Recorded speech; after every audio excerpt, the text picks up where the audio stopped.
Republican efforts to sabotage President Obama hit a speed bump today. The October job numbers came out this morning. Here's how it's being reported. 80,000. That is how many jobs the American economy added last month. It's still not enough to get the jobless rate below 9%. It was enough to nudge the unemployment rate down from 9.1% to 9% even. The economy added 80,000 jobs, new jobs, last month. That's enough to bring the national jobless rate down to an even 9%. Republicans are blaming him for a sharp slowdown in hiring last month, even though the overall jobless rate improved slightly, dipping to 9%. Lots of negativity out there. 9%. No, that's not a great number. No question about that. But Republicans love that number, and they vote that way. They actually want it to be 10, 11, or 12%. But there is a number out there that they don't want you to see, and that's not being reported, and that's 20. 20 straight months of private, may I emphasize private sector job growth in America that the Republicans have not helped the president with. Over the last 20 months, the private sector has added 2.8 million jobs. You see that in any of the reports? Including 104,000 in the month of October. Now, look, during the last 12 months of the Bush administration, we know what happened. Private sector, it tanked. President Obama's stimulus package comes along. Everybody was on board for it. Economists from both sides and from both campaigns said you got to do something. Well, he did. He did the stimulus package, stood behind the automobile industry, gave them a loan, which they are paying back, and basically drove the country out of the ditch. Today, what's happening? Pretty good numbers on Wall Street, don't you think? If you're a fat cat. I mean, you're looking at big business in this country that is sitting on $2 trillion of assets. And let's not forget the oil boys. The big five oil companies, they have made over $100 billion in the first 3 quarters of this year, and they are headed for more record profits. By the way, that's you at the gas pump helping them out. Here's the bottom line. State, local governments relied on the stimulus package to pay firefighters, to pay police officers, to pay teachers. Now that money's dried up. It's gone. And 430,000 public sector employees have lost their jobs since February of 2010, and the Republicans love it. Here's the flow chart. It's real easy to see what team you want to be on. The red line is private sector job growth. The red line is jobs, government jobs that have been cut. The blue line, of course, is private sector jobs going in the correct direction. Now, whose side do you want to be on?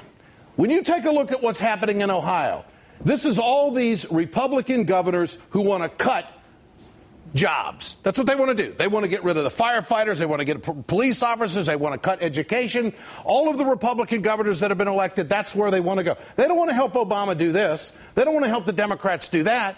Even with all the obstruction that has taken place in this country, we have got private numbers. But the media is not reporting it. They didn't say the word 20 straight months of private sector job growth. All they talk about is, well, government's too big and we got to cut it. Just think.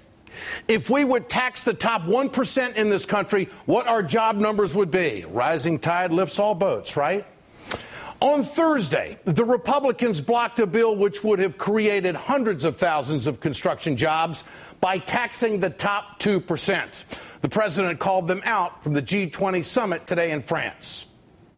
The bill that they voted down yesterday, a component of the American Jobs Bill, essentially said we can create hundreds of thousands of jobs, rebuilding our infrastructure, making America more competitive, and the entire program will be paid for by a tax not on millionaires, but people making $1 million a year or more, which in the United States is about a little over 300,000 people. You know, what they've said is we prefer to protect 300,000 people rather than put hundreds of thousands of people back to work and benefit 300 million Americans who are hurting because of low growth. I can't help but think what the French media is thinking. Holy smokes, are they tight over there across the ocean? They don't help you out at all, do they, Barack? The president's absolutely right. Less than 350,000 millionaires would have paid a tiny 0.7% to create American jobs. Well, the Republicans, when they hate the president, they're just not going to move. They hate him more than they care about the 99.8% of Americans. Here's the bottom line. Outsourcing.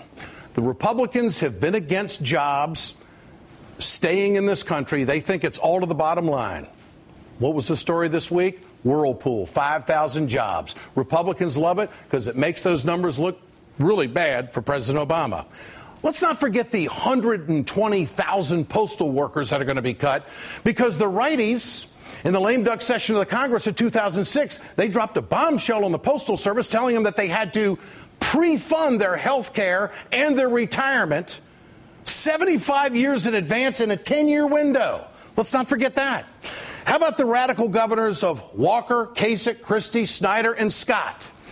You can go to all of those states and you will find that the public sector employees have been cut big time. The firefighters, the police officers, and the teachers.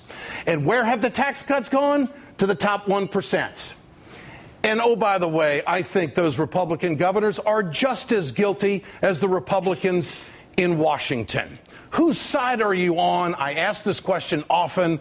How much more evidence do you need that the Republicans undoubtedly have a playbook? They are playing it to a T. They are trying to sabotage this economy, and they got the media in their back pocket. If some investor were to come tell you that, hey, you give me thousands of dollars, I'll guarantee you growth for 20 months. Do you think it's a pretty good deal, right? You'd take that, wouldn't you? Guaranteed. Guaranteed growth for 20 straight months. You'd take that deal. Well, we've had 20 straight months of private sector job growth in this country by this socialist president who doesn't understand business. If private business is growing, then how come all the regulations why aren't the regulations just hammering the growth? You mean to tell me we're growing with all this regulation? There is no more regulation now than there was during the Bush administration. That, too, is a story that's not being reported. In fact, there's less regulation now. Get your cell phones out. I want to know what you think. Tonight's question, are Republicans trying to sabotage the job numbers to hurt the president? Text A for yes. Text B for no to 622-639. Our blog, ed.msnbc.com. We got the results coming up later on in the show. We turn to this man often on this program because he knows what he's talking about. Robert Reich, former labor secretary during the Clinton administration, currently a professor of public policy at UC Berkeley and author of the book Aftershock. Mr. Reich, good to have you with us again tonight. It's so clear what the Republicans are doing. Would you use the word sabotage? Are the Republicans sabotaging this economy? Let me say very clearly and unequivocally, they are sabotaging the economy in a variety of ways, Ed. Number one, they are saying big corporations need huge tax cuts and they need less regulation in order to start hiring. But we know big corporations are sitting on $2 trillion of cash. They don't even know what to do with it.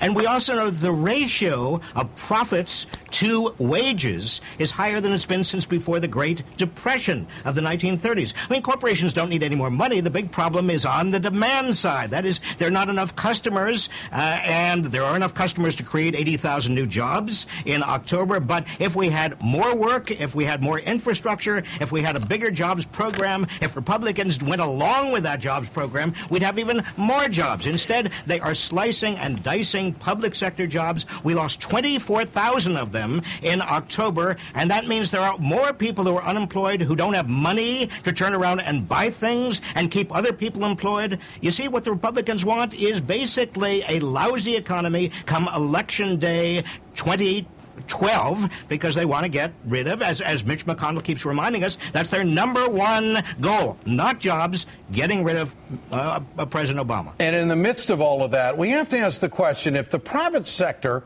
unemployment had remained the same. In other words, if it had been steady and we had not been gutting all these public sector jobs that are out there, we have to wonder what the unemployment rate would have been. And of course, the Republicans always talk about confidence. Oh, they're not confident in the economy because these numbers are high. Well, if they hadn't been gutting the public sector, we'd have better numbers. Maybe there would be more confidence out there. What do you think the rate would be if we hadn't gone after the public sector the way these radical governors have? probably somewhere around 8.7% unemployment. That's bad. That's not a great rate, but it's not nearly as high as it's been, Ed. The other thing is they keep talking about the deficit, the debt. But what they don't talk about is that the real goal is to bring down the debt as a percentage of the total economy. It's that ratio of debt to GDP.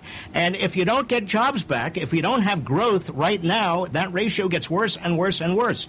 So their real goal, it seems to me, you can only read it this way, is to, as they've said before, starve the beast. That make it so difficult to finance government, all the public services we need, that we've got to lay more and more and more public servants off. You think the unemployment rate is going to go where in 2012 before the election? Because the closer we get to the election, the more strident the Republicans are going to be in their philosophy not to help this president. What do you think the rate will be going into the election? Well, look, I don't think it's going to be all that different from what it is right now. Yeah. Maybe 8.8%, maybe possibly 8.6%. But what the Republicans want to do is keep that rate as high as possible because the history has shown the best way of making sure that a president is a one-term president is have a high unemployment rate. Obviously, that's what they're doing. You think President Obama can get reelected on these numbers? I think it's going to be a close call. I think what he needs to do, and he's already doing it, I think he can do it even more forcefully, is make sure the public understands that the Republicans, with their just say no attitude, that's all they're doing, just say no, that's what they've been doing for 2 years now or more, what that does is it makes it impossible to have an infrastructure program, a large enough jobs program, put people back to work. What it means is fewer and fewer public sector jobs, and that means fewer and fewer people with the money to turn around and create private sector jobs. It's all part of a system, Ed, and if you link the dots and you connect the dots, you see that Republicans are out to sabotage this presidency and to undermine this economy, and they are doing it. And that pretty much says it all. Robert Reich, always a pleasure. Good to have you with us tonight. Thanks so much. Remember to answer tonight's question there at the bottom of the screen and share your thoughts on Twitter at Ed Show. We've got a Twitter announcement later in this program dealing with Ohio. We want to know what you think. Coming up, Herman Cain's accuser breaks her silence. What does it mean for the Republican frontrunner? Mike Papantonio will break it down legally for us and politically. With polls showing more than half of Ohioans wanting Senate Bill 5 repealed, Republicans are trying to keep those voters away from the polls. More dirty tricks.